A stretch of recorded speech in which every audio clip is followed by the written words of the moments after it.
How's it going, guys? Agent Green here again. So today I'm going to be doing an unboxing of the OpsCore Next Gen XP Super High Cut and comparing to the Legacy SF. The reason why I switched to the SF to the Next Gen XP, bit of a long story to keep it short. I used to have the Legacy XP Super High Cut, and then eventually OpsCore launched the Next Gen SF. The Legacy SFs went on discount for most sites from $1,300 to $1,400, which is about the same price that I bought my XP for. So like, screw it. People are hyping up the SF. I want to try my hand on it. It's not bad. Me personally, I'm not a big fan of how thin it is compared to the XP. Not saying that it's inherently bad, it's just not for me. So going on to the unboxing, surprisingly very few sites have these in stock. I would go to some like smaller websites. So right out the box you get this like carrying bag, same one that I got with the SF. And then we have the actual helmet itself. So you got your OpsCore tag, product information tag. Again, 10499. Arc rails are about the same color. Maybe it's a bit lighter on the Next Gen XP. Different Velcro pattern. However, the Next Gen helmets, both the SF and the XP, have similar Velcro patterns as compared to the Legacies, where the SF has Velcro all the way around. The XP, the Legacy XP doesn't have these front ones or these 3 spots on here. But go with the Velcro pattern, same shroud, still the same skeleton arc rails, different Velcro patterns. Going into the this one I was actually pretty looking forward to, is their new lockdown lighter. So you see how it's, those of you who know, it's kind of a, looks like an in-between of the Lux liner and the EPP pads for like their Maritimes and their older bumps. I was originally just going to retrofit the SF, but this came out and I couldn't find any lockdown lighters in stock no matter where I looked. Comparing the dials, it kind of has like a bit of a cable system, almost like the Team Wendy, except it doesn't go towards the front. Looking closer, the cables kind of go up to here, and I guess instead of like the band, like the OCC dial or the worm dial system, it's meant to more just be having pressure towards your forehead and the back of your head, instead of this band that ties all the way around, which I've heard improves comfort for those who prefer headband ear pro instead of like helmet attachment. So putting this bad boy on, still the same level of comfort. I already noticed that there's a bit of rubberization on the dial on the Next Gen, whereas this is just straight up plastic. It's actually a bit easier to get to as well, where when I'm wearing this helmet, the dial has to tuck away a bit, so you're kind of like using one finger to scroll at it, where for the Next Gen XP, it's actually a little bit more exposed, which actually quite a bit nicer. See for the chin strap. I guess they also updated their chin strap a bit, so it enables you to also wear it under the chin. However, I'm gonna have to loosen the chin strap a bit. It seems that it's been tightened down before I even touched it. Alright, so putting it on, chin strap.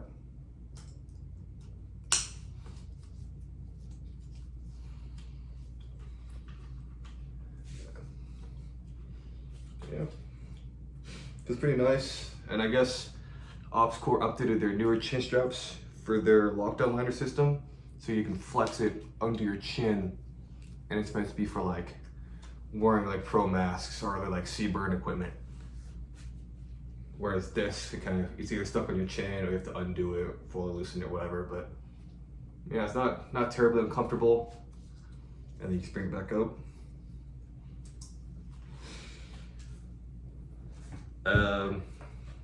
Off the bat, I noticed that the padding is less mesh-like. Can I see here, kind of ish? It's like more of a mesh. This isn't, which I like more because I somewhat infrequently wash these pads, and the last time I did, one of these small ones, when I was removing it, I guess I popped a seam or something, and I had to like glue it to keep the foam from inside the pad from coming out. And then you kind of see like a lobster tail pad design, kind of a bit of a similar thing here, except it's just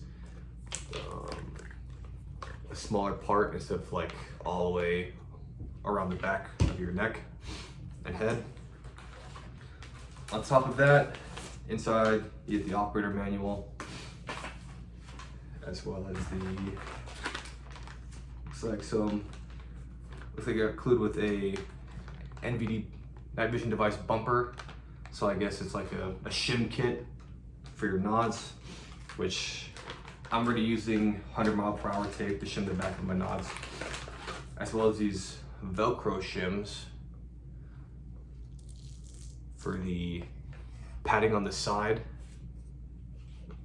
So instead of like different thickness pads, they're the same thickness, but now you have these in case you have a bigger or smaller head and you have to adjust to accommodate for it. And then you have a few other attachments. You get the pick rail adapter. The SF came with it as well. Not seeing a wing lock adapter for like flashlights and stuff that the SF came with. You have a cable retention kit, so I guess this, you hook your cables into here and this just buckles in to the arc rail, which is kind of nifty. I've issued previous 14s. I don't yet, at the very least, have my own night vision, so that's not something I'm gonna need right now. And what's pretty cool are these O-rings, which you could use in tandem with the bungee hooks on the shroud. So I guess any night vision device, you can put these O-rings on, or these. For those of you who don't know, think of like the rings on your car keychain, right? So you just put these on your night vision device, and then they'll hook onto the carabiners, the bungee shroud. You also have your small zip ties to go through the skeleton rails. So a few similarities, some differences compared to the SF, but overall, let's see if I can pull it up. You kind of tell how this is the XP, this is the SF, how it's just a bit thicker. I'm a bit more comfortable with this than here. I'm Mortimer, right? So I like my helmet to be a bit thicker, just in case of some freak accident happens. But I already sold this to one of my soldiers who was interested, so I can get this.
So with the setup out of the way, here's my updated helmet setup as of August 2026. Starting in the front, got the good old Argus LWNVM, still held up. You know, like I said in my previous helmet video, had this since 2023. Still held up pretty nicely and a hell of a lot cheaper than the Wilcox mounts. I've opted to switch out the Ops Core helmet cover for the Shaw Concepts helmet cover. Biggest difference is obviously the lack of mesh, and then the Velcro pattern. I believe these were originally designed for the next gen SF and Marine Corps high cut helmets, but obviously, you know, the fitment on this is pretty good. You know, this is a large helmet cover, so it fit no problem. Onto the right side of my helmet, got a good old US IR flag patch. Then I have the Princeton Tec Charge X. It's powered by a single AA or CR123 battery. It's got white light, IR, red, blue, and green. A nice bittable stock. You got the bolts in the front. I decided to switch out my Comtac 3s for the Ops Core amps. This is the fixed downlead version. And I also have the vet mode arms. These have lasted me quite a bit longer than the original standard arms, where the standard arms broke within like a month of me having them, and at an M4 range, no less. These are nice since, you know, they only go partially out at first, so you can let your ears breathe and not just straight out like Dumbo. Towards the rear, I switched out my old strobe for the S&S V-Lites. I got one in green and then one in IR. You have your solid on, your strobe, then off. I like these just because they're not as bright, right? I'm not jumping out of aircraft or anything, so I don't need them to be super bright. And they're just more slim. It's not just a small brick on the back of my helmet. Then I have the Shaw Concepts brain pouch in Ranger Green, as well as my call sign patch. And then for the cable for my amps, I ran them through behind the brain pouch, and then so they're underneath these two retention tabs for the brain pouch, and then secured them down with the rear Velcro attachment point for the helmet cover. And then for my downlead, since I have the fixed downlead amps, I used the bungee or shock cord loop to run the downlead through, and then I have them bound up with just a boot blouse, nothing crazy. Onto my left, I have a, you know, identification patch as per my unit SOP, and then that good old unit patch I got a while ago. A little bit of reasoning for my light setup. I have the IR on my left, just in case I ever need to activate IR light. And since it's not, you know, V-Lite, I can access it easier with my non-firing hand, so just go up, turn it on, that's it.